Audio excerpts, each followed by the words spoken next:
guys, let's practice katakana with me. Okay, katulad ng sa hiragana, meron din kakikata or way how to write yung mga katakana. So, una, So, dito ko na unahin. So, mauuna, madalas na una sabi ko sa inyo, horizontal, tsaka yung maliliit, diba? Yan. So, so as you can see, mas edgy, diba? Mas maraming kanto ang katakana. Yan. So, yan ang ng katakana. Alam nyo to make it para ma-compare nyo na din. Ilalagay ko dito yung hiragana niya. Okay, nandito yung hiragana, ito yung katakana. Okay, sulat ko. Hiragana. And then this is katakana. Okay? Ganda akong magsulat, no? Na-expose na yung galing kong magsulat. So, mauuna ito. Yan. Diba? O, dapat nakagitna. Mali ito. Dapat nakagitna. So, yan. Hindi na. Curve lang naman eh. Yan. So, ito yung ng hiragana. Mas ma-curvy. Mas maraming stroke. Ito. Hindi naman siya magkaparehas. So, mauuna ito. And then ito. Yan. Taas muna din sa baba. At sana may tinta pa rin yung pen ko bago ito matapos. Sa hiragana pa lang, nauubos na yung pen niya. Huy, huwag kang mag-give up. Straight lang pala, no? Wala tong mga ganong kanto. Wala yan. Straight lang. And then, yung maliit muna. And then, ang ano ba ito? Magkahiwalay yan sila. Hindi pa ganon. Hiwalay siya. Yan. Pagkatulad nung teacher namin, malalaman niya kung pinag-isa yung stroke or pinagdalawa yung stroke. Kasi, kita naman, halata naman eh. Diba? Pag ginano nyo, nahalata eh. Pero huwag nyo na lang gawin. Yan. Pangit. Again, isin natin. Yan. So, straight and then, itong maliit, straight line. Ganon. Okay. Ang katakana kasi hindi masyadong ginagamit. So, wala yata akong muscle memory doon. Ito mukha siyang okay. Ang kulit ko. Yung nasa isip ko kasi na merong ibang tao na merong silang way ng pag-memorize ng thing. Paano i-figure out, i-picture out sa isip nila. Nakita niyo yun. So, muna yung taas, then yung vertical, and then another horizontal sa baba. Horizontal sa taas, then vertical, horizontal sa baba. Mas maikli yung taas. Alam ko ganun. Mas maikli talaga yung taas dapat. Okay. Yan. So, yun yung Yun yung sa katakana. Ito yung sa hiragana. Okay. Compare nyo para mas, madali. And then, saan tayo? Sa mauuna pa rin yung horizontal. Tapos, itong vertical na may quit. May kuntil, sabi ko. Tapos, yan. Okay? Gets nyo na.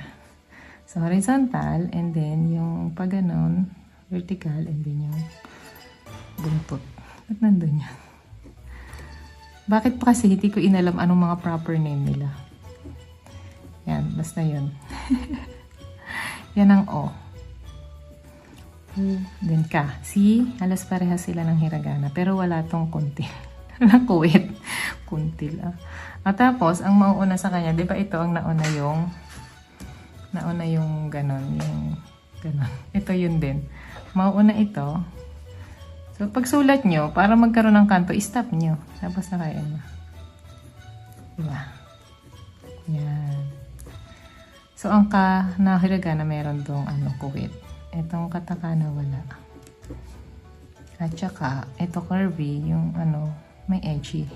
Tapos may corner. Ang key, tinanggal lang ito, tapos tinuwid. Cute. Ito na ba yan? Sandali na. Yan. So, tulad ng nasabi ko dati, ang katakana ay ginagamit sa loan words. Yung mga Japanese na mga foreign words. Okay? So, pag nagsusulat kayo ng pangalan ng foreigner, madalas, katakana. Kasi, foreign yun, di ba? Ako din. Ke, ay ku. Ke. Mama siyang ke. Di naman. Ku. Okay. Ku muna tayo. So, nauna itong maliit, and then, yan. Yan yung ku.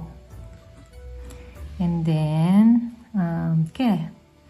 Ke, ito mauna maliit, then merong horizontal, and then,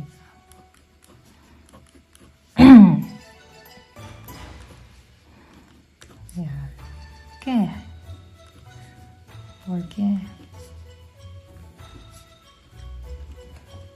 Ko. Ay, mukha din pala siyang ganito, no? Ko. Tapat ko ulit.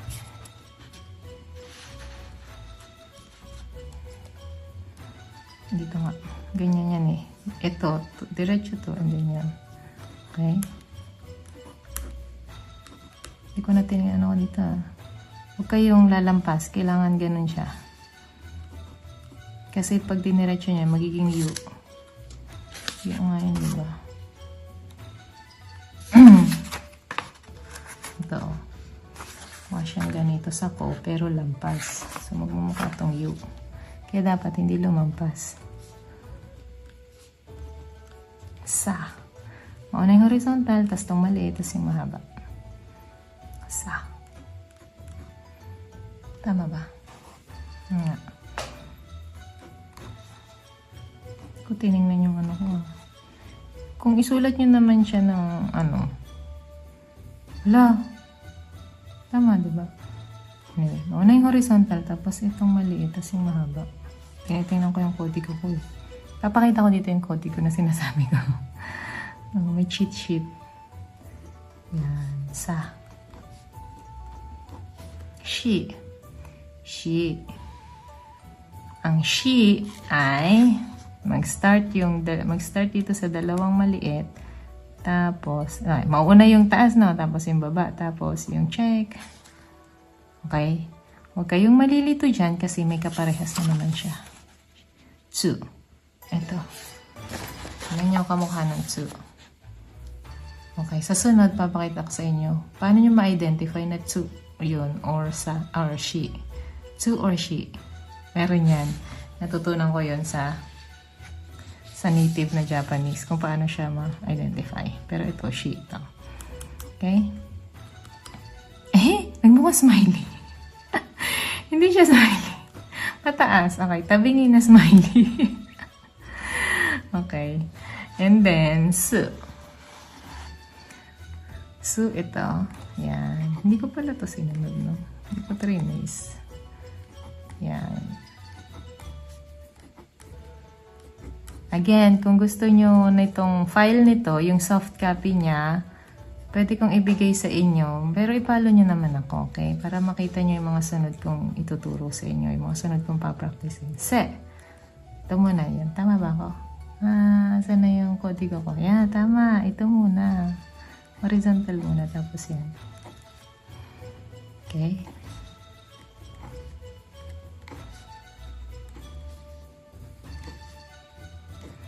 Hindi ko din naman ito pa, isa pa trick ito. So ang so ay magsisimula sa taas, tapos ito ay pababa. Hindi pataas, pababa. Okay, ang she ay simula sa baba. Itong kuntil na to, and then pataas. Okay? So itong so, isa lang, tapos pababa. Isa, pababa. Okay, may kaparehas yan. Iunahan ko na kayo. Parehas siya ng, ano nga yun? Saan na yun? Kaparehas siya ng N. Yung sound na yun. Saba. Open it. There you go. Diba? Kaparehas yan. May difference din yan. Ito sa pataas naman to. Ito kasi pababa. Okay? Tuturo ko sa inyo difference yan. Pagtatabi-tabihin ko siya next time. Okay? So, ngayon, yan muna. So, okay? So, puntil and pababa. Okay? Puntil, pababa. Puntil, pababa. So, yan yung so. Okay, next. Ta. tayo ng hiragana. Yan. Para mapag-compare natin. Basta ang mauuna ay ito. Most likely. Hindi nag-review. Sabay-sabay tayo mag-review. Ngayon lang talaga ulit ako nagsulat. Baka sabihin nyo mali-mali yung tinuturo ko. Hindi naman sa nagtuturo ako as a teacher. Nagre-review po ako at sabay-sabay tayong matuto. Okay? Hindi ako perfect. Hindi naman kasi ako teacher. Hindi ako sensei. Ako po isa ding estudyante na nag-aaral. Okay? So, ito mauna. Tapos, pag ano, tapos gano'n. Yan yung ta. Iba siya. Anong kaparehas niyan ta? Kaparehas siya. Parang siyang kaba yun. Okay. Oh. Saan na? Ano yung kataka? Ito pala. Ano nga yan? Ta. Ito. Kamukha siya. Pero may kontil. Saan pa? Anyway. Makita nyo din yan. Comment down below kung ano yung kaparehas niya. Sa susunod, yung mga magkakamukha, ay tuturo ko sa inyo anong difference niya. Okay? Oh, huwag niyong pulaan yung sulat. Kung nagpa-practice ako ha, mag-practice din kayo dyan. Hindi ako perfect na teacher. Hindi kasi ako teacher. Okay? I'm not claiming na teacher ako. Ako po isa ding estudyante. Nag-aaral ulit. Nag-review. Chi. So, mauna ito. Then, baba. Horizontal. Ay, mali pala ako. Sorry na. Ito muna pala, taas, tapos ito, tapos yung horizontal. Okay? Pag ganun ha, hindi pa taas. From right to left. And then ito from left to right, tapos yung pababa. Yes, may difference siya pag isinulat. Okay? Kasi pag ginanon nyo, iba yung itsura eh. Mas maliit dyan. Pag gumamit kayo ng brush, iba itsura niya. Basta sundin nyo na lang. Pababa yun, and then, hindi, from right to left, and then left to right, and then horizontal niya. Okay? Sundin nyo na lang yun, para hindi tayo magulo. Ang 2 naman ay, mauuna to, itong nasa taas, and then, ito naman pababa. Yung she kanina pataas, okay? Itong dalawa, and then pababa. Yan. Hindi na siya magmumukhang smiley. Tabinging smiley na talaga siya.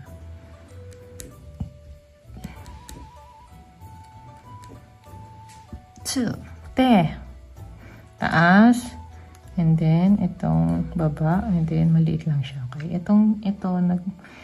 Ito kasi sa taas nagsimula, okay? Dun sa first na horizontal, pababa. At saka, medyo slanting yung taas niya. Ito, tuwid lang. Yung te. Yan, tuwid lang yung te. Ate. Te.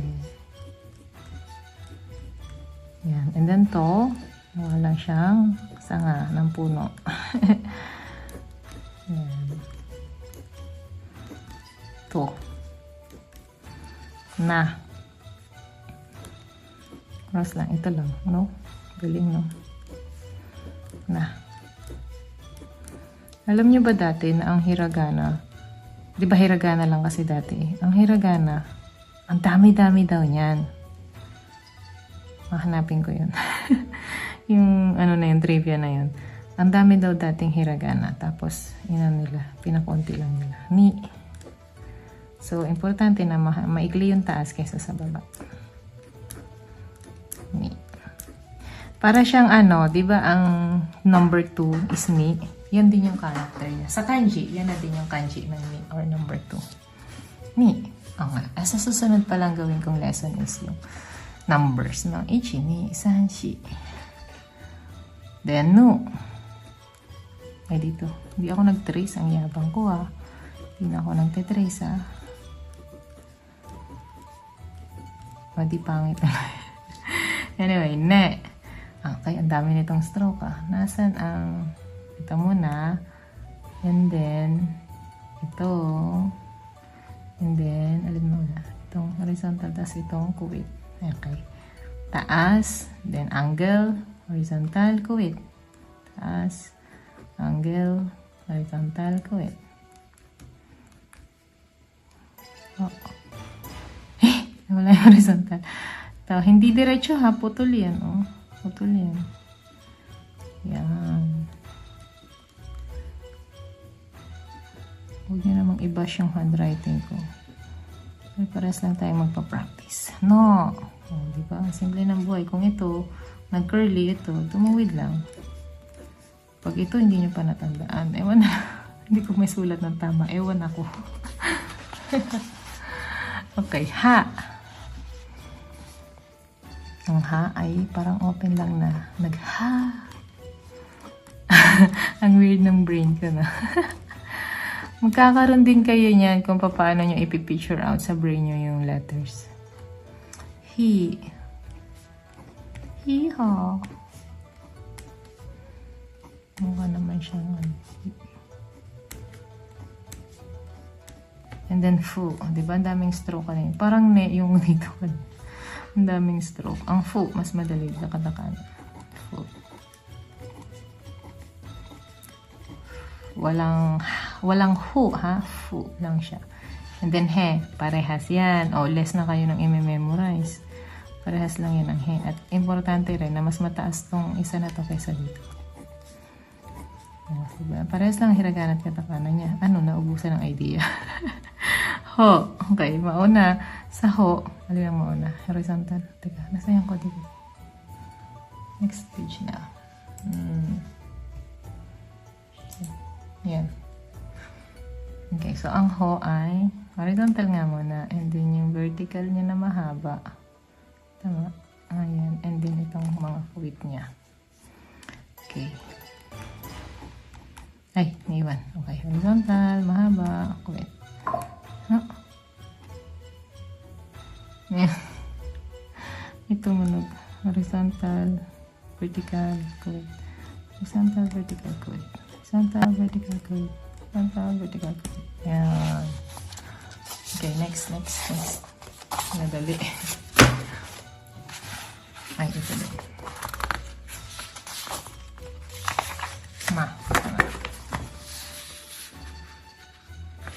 Ma. Sama naman, ito mga unang angle, hindi yung pababa.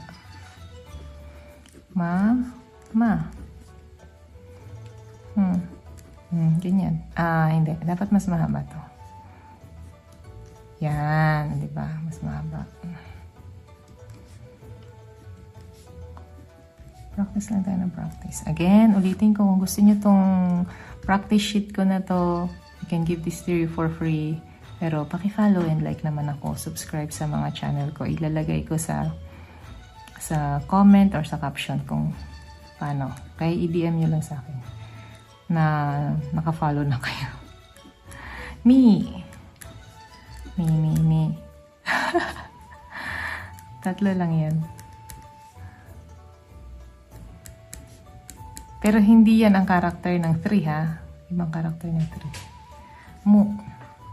Yan. Tatlong stroke ang mu. Dalawang stroke lang ang mu. Talaga, ba't po nga dito magkahiwalay? Sabi dun sa code ko, 2 stroke lang siya. Pero ito mukhang magkahiwalay. Pero ang tanda ko nga, pagkakatanda ko talaga, 2 stroke lang yan. Yung angle, tapos kuwit. Kasi diba yung ang binaligdan na. Anyway, mukha din pa rin namang mukha. Kahit pa yun. Itong mahaba muna. Then yung pa-cross. Pa-X.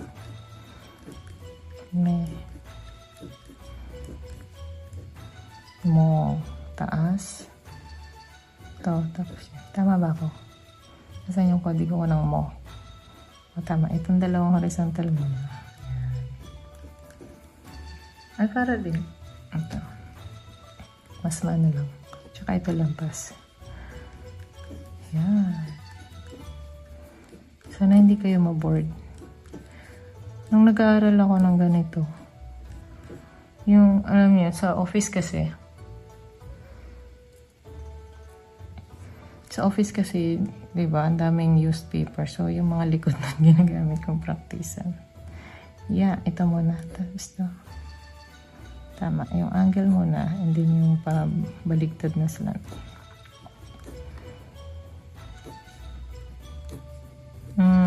Nung nagpa-practice ako nun, wala akong ganitong sheet. Ano lang, notebook. Notebook lang. Yan, di ba yung sinasabi ko kanina sa ko? Kapag, yan.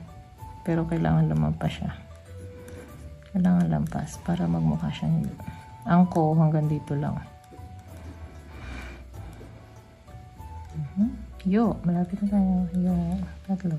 Tama no? Baligtad na 3. Ay, hindi. Baligtad na 3. 3 talaga siya. Yo. Tama. Ito muna. And then, yung dalawa. So, itong angle. Dalawa. Tapos, dalawang horizontal. That is yo. Ra.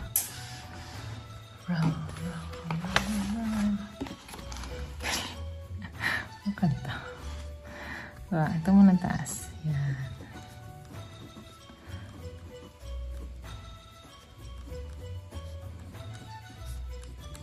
Ay.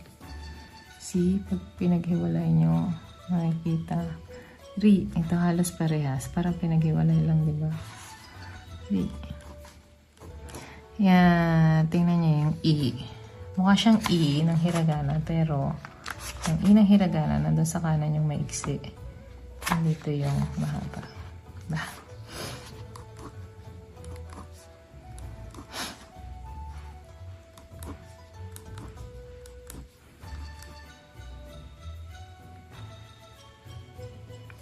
And then, ru. Ito muna. Yan. Ru. Then, re. Isa lang. Tinanggal yan. Nasa kaliwa. Isa lang yung stroke. Re. Ro. O, diba? Square na lang. Yun. Yun yung kakikata niya.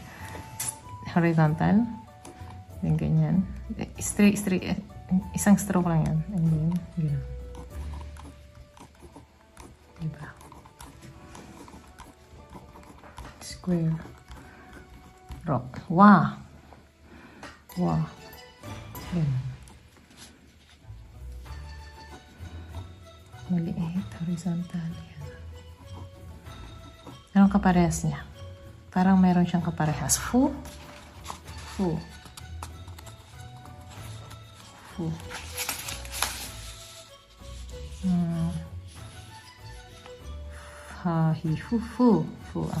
Kapag fu, wala yung horizontal na maliit. Ay, yung vertical na maliit. Ganun lang. Diba? Naisip ko yun. May kapares talaga siya. Hahanapin ko next time. Kukumpile ko yung halos pare-parehas para may sabay-sabay nating matutunan ulit. Wow. I think ang mauna dito ay ito. Saan ang kodi ko? Tama. Ito muna. Yan. I-flash ko naman dito yung yung sinasabi ko kung kodigo ko. Okay? Para meron din kayong kodigo. Next. So, ito sa ay itong kuwet, tapos pataas. Kanina yung tsu ay pababa. Okay?